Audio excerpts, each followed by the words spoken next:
Human rights lawyer Inibeye Effiong joins me now to discuss these charges against NNAMDI KANU. Good to have you join us, Inibeye Effiong.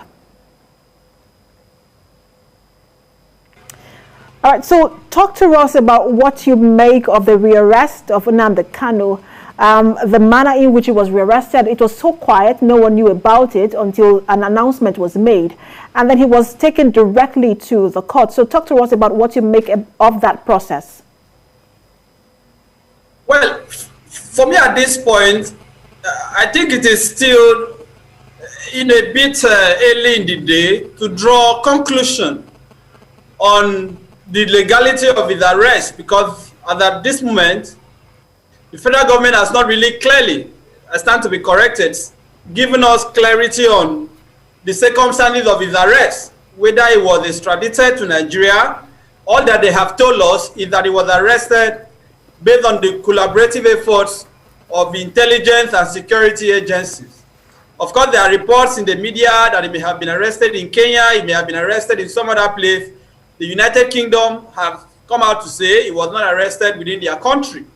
So for me, I think for the sake of transparency, for the sake of accountability, and also to dispel speculations and rumors, I expect the Minister of Information or the Attorney General to come out clearly, in clear language, to explain to Nigerians the circumstances under which NNAMDI KANU was arrested, because we know clearly he was not arrested within the territory of Nigeria. But that is on the one hand. The second point is that NNAMDI KANU has a subsisting charge pending at the Federal High Court before Honorable Justice Binta Nyako in Abuja, where he was charged on certain, treasonable charges. He had, of course, jumped bail following the invasion of his home by the military, which he said was responsible for his inability to stand trial. So now that he has been brought back to the country, it is expected that the trial will resume. It is expected that the government will now present whatever evidence they have against him to show whether he committed an offense or not. But I do expect that his rights will be respected, he will be given fair hearing, he will be treated properly in the custody of the SSS, and will be given access to legal representation. You see, because part of the problem we have with this case is that while the government has filed charges in a court of competent jurisdiction, the same government is also taking some prejudicial steps that tend to suggest whether this is really a serious legal trial or a political rigmarole. I give two examples. The first is that NNAMDI KANU's lawyer has come under intense attack by the army. Is currently being wanted. His house has been invaded. We have seen evidence of that. Why will you be attacking the lawyer to somebody that you want to try on such serious charges? That gives the impression that the state is not really interested in prosecuting him. Because if they are interested in prosecution, bring the evidence before the court, show that he has committed an offense. Secondly, I also expect that now that the government has brought him into custody, the government will also explore the other aspect of the matter, which is the political agitation in the Southeast.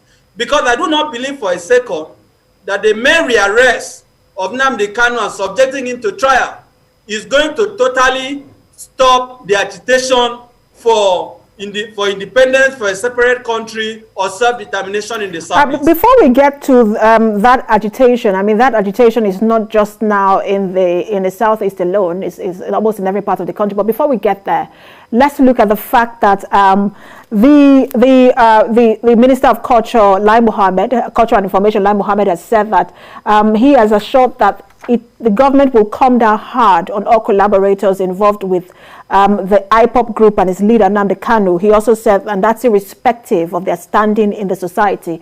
But there are those who have asked the federal government to tread with caution or move with caution in this case. And when you look at that in line with that advice or coming from several quarters, what does caution mean in this situation? I believe that, if there are people who are complicit, if there are collaborators, if there are accessories after the fact, if there are people who aided or abetted in the commission of any offense, there is nothing wrong in bringing them and subjecting them to the criminal justice system. That is the whole essence of the rule of law, that nobody is above the law, nobody is superior to the laws of the land. So if the government is convinced beyond media trial, beyond press statement, that there are really evidence of commission of offense, they should file charges in court. they should allow the process to run, because do not forget, at the end of the day, like Mohammed is entitled to his opinion, Abubakar Malami is entitled to his opinion, President Buhari, they are all entitled to their opinion, but it is only a court of competent jurisdiction that can make a determination of guilt, because by virtue of Section 36 of Section 5 of the Constitution, there is the conditional right to presumption of innocence, which inures to the benefit of NNAMDI KANU, to the benefit of every other person that stands trial in a court. So let the court process run its course. That is the point I am making. Let the process be allowed to run smoothly. There is no need to interfere with the judicial process. If you have arrested him and subjected him to trial, allow the trial to run its course. Because we have seen in other instances, like the Showere's case, for example, when even after charges have been filed to date, the government is still struggling to call one witness over a year after they had filed charges. So let this not just be a political thing. If there are really credible evidence of commission of a crime, let that evidence be presented in court. But do not forget that we cannot stop the agitation, as I said, by merely putting the leader of the agitation. And that's where I was going to go next, because this could go either way. We could see, because we've seen, well, a level of reduction in attacks in the southeast in the past few weeks. We could see supporters take up to the streets. We hope that doesn't happen. We could also see attacks reduce further. We could see agitations, increase. So this could go anyway, irrespective, depending on how, the mood of the people in the southeast and just generally in the society. So what do you think how government should handle the situation in a way that people do not begin to see it as, oh, this is a witch hunt, and then lead to, maybe further agitations? The strategy of the federal government currently has only ended up inflaming more tension, inflaming passions. Look at, for example, what happened overnight, early this morning in the house of Sunday IGBOHO. We are now seeing reports, we are now seeing videos that his residence was attacked by persons suspected to be military. And I do not believe that this is how to go about this matter.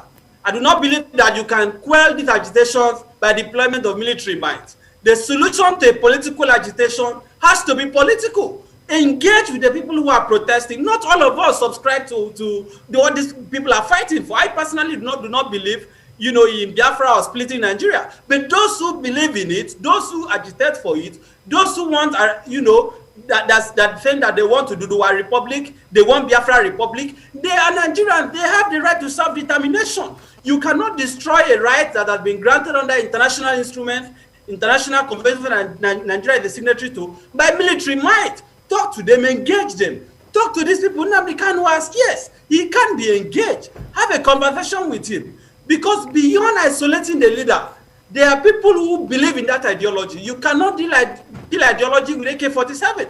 That is the truth of the matter. Because even if you take out NNAMDI KANU, another person will still arise. This is because this message that NNAMDI KANU propagates, whether you believe in it or not, whether you subscribe to it or not, a lot of people identify with that message. And that is a significant portion of our population. You cannot stigmatize that conversation, dialogue, and engagement. Isolating the leader for punishment. So I just in a second, just want a yes or no. I just want a yes or no answer.